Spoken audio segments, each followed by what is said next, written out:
अस्सलाम वालेकुम students, I am ज़ैन तबस्सुम और आप लोग देख रहे हैं ज़ैन अकेडमी चैनल। तो आज की इस वीडियो में हम मॉलिक्यूलर मास या फार्मूला मासेस जो है, जो कंपाउंड दिए हैं मैंने यहाँ पे, इसका मॉलिक्यूलर मास या मोलर मास जो है फार्मूला मास फाइंड आउट करेंगे। अब मॉलिक्यूलर मास और फार्मूला मास किस चीज़ को कहते हैं? एक मॉलिक्यूल है, उसमें जितनी भी एटम प्रेजेंट है उसके एटॉमिक मास को आपस में जमा करना है तो आप लोग के पास मॉलिक्यूलर मास निकल आ जाएगा। इसके अलावा फार्मूला मासेस क्या है?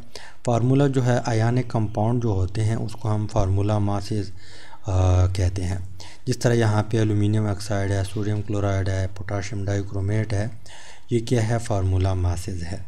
तो इनमें जितनी भी एटम प्रेजेंट है उसका एटॉमिक मास आपस में जमा करना है तो आप लोग के पास फार्मूला मास निकल आ जाएगा। अब एटॉमिक मास क्या बोला है?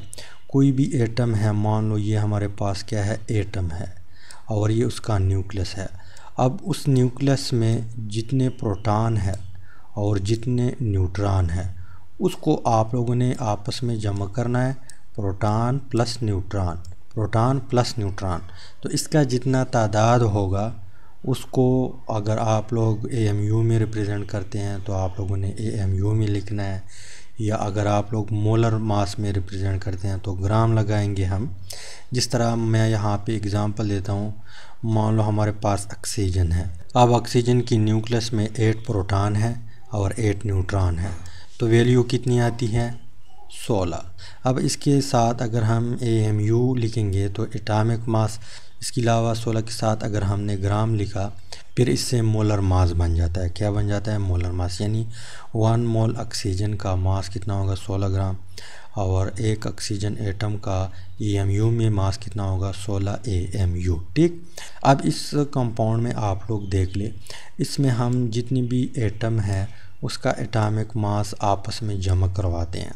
तो कार्बन कितने हैं? 2 है। एक कार्बन का एटॉमिक मास 12 है। इसके अलावा यहाँ पे एक और पॉइंट भी नोट करें, अगर आप लोगों को पेपर में इस तरह क्वेश्चन दे दिया, जिस तरह यहाँ पे कंपाउंड दिए हैं और आप लोगों से मॉलिक्यूलर मास और फार्मूला मास पूछ रहा है, तो साथ साथ आप लोगों को एटॉमिक मास भी दे देगा। जिस तरह ऑक्सीजन का 16 है, इसके अलावा सोडियम का 23 है, हाइड्रोजन का 1 है, कार्बन का जो है 12 है।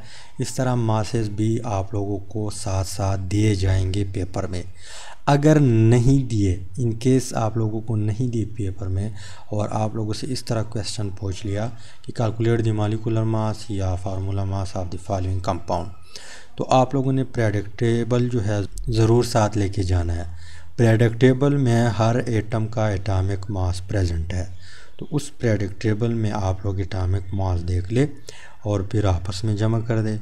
सिंपली आप लोग के पास मॉलिक्यूलर मास निकल आ जाएगा। अब ये हमारे पास मिथानॉल जो है, इथेनॉल, इसमें 2 कार्बन है। एक कार्बन का एटॉमिक मास कितना है? 12। तो 12 मल्टीप्लाई बाई 2 प्लस यहाँ पे कितने हाइड्रोजन हैं? 5 हाइड्रोजन ये है और एक हाइड्रोजन O के साथ है। अब एक हाइड्रोजन का एटॉमिक मास कितना है? 1 है। कितने हाइड्रोजन है? टोटल 6 हाइड्रोजन है। तो इट मीन्स कि यहाँ पे जो एटॉमिक मास बनेगा हाइड्रोजन का वो 6 होगा। इसके अलावा ऑक्सीजन जो है इसका एटॉमिक मास कितना है? 16। इसके अलावा अब 12 को 2 से ज़रब दे दे तो 24, 12 दूने 24 प्लस 6 प्लस 16। ठीक। इसके बाद आपस में जमा कर दे तो इसका आंसर हमारे पास कितना आएगा? 6 जमा 6 12, 1 डका और 1 और 2 3 और 1 4, यानी 46 हमारे पास आंसर आया। तो इस कंपाउंड का जो इथेनॉल है इसका जो मॉलिक्यूलर मास है वो कितना है? 46। कितना है? 46। इसके अलावा हम इसका करते हैं, देखते हैं कि इसका कितना आएगा। तो यहाँ पे सबसे पहले आप लोगों ने जो एटम है इस कंपाउंड में उसके ऊपर फोकस डालना है। तो इसमें एल्यूमिनियम है। एक एल्यूमिनियम का जो एटॉमिक मास है वो कितना है? 27। कितने एल्यूमिनियम है इस कंपाउंड में? तो 2 है, तो यहाँ पे हम 2 के साथ ज़रब देंगे। इसके अलावा प्लस ऑक्सीजन कितने हैं? 16 है। एक ऑक्सीजन का 16 है, तो कितने ऑक्सीजन है? 16 मल्टीप्लाई बाई 3। ठीक, अब 27 दूने 54 प्लस यहाँ पे 16 3 48। तो यहाँ पे 8 जमा 4 12 और एक डाका, और इसके अलावा 4 जमा 5 9 और 1 10। तो इस कंपाउंड का जो फार्मूला मास है वो कितना है 102। इसके अलावा यहाँ पे जो थर्ड वन है पोटाशियम डाइक्रोमेट, इसका हम फाइंड आउट करते हैं। तो यहाँ पे पोटाशियम डाइक्रोमेट में कितने पोटाशियम है? 2 पोटाशियम है। एक पोटाशियम का कितना है 39 है, कितना है 39 मल्टीप्लाई बाई 2 प्लस इसके अलावा जो क्रोमियम है, एक क्रोमियम का कितना है 52। कितने क्रोमियम है? 2 क्रोमियम है, तो मल्टीप्लाई बाई 2। इसके अलावा कितने ऑक्सीजन है? 7 ऑक्सीजन है। एक ऑक्सीजन का कितना है 16 है, तो 16 मल्टीप्लाई बाई 7। अब इसके लिए कैलकुलेटर हम ओपन करते हैं क्योंकि यहाँ पे वैल्यू बहुत बड़ी बड़ी है, टाइम लगता है।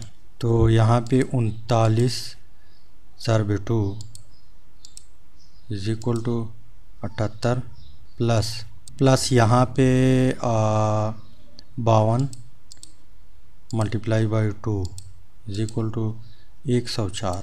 यहाँ पे 16 × 7 16 multiply by 7 is equal to 112। ठीक, अब यहाँ पे इसको आप लोग सम कर दें तो 78 प्लस 104 प्लस और 112 इज इक्वल टू 294।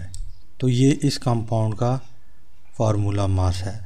तो आपको जिस तरह भी कंपाउंड दे दे, सिंपली उस कंपाउंड में एटम देख ले, उसका एटॉमिक मास कितना है, जितने एटम है इसमें, फिर उसके साथ ज़रब दे दे।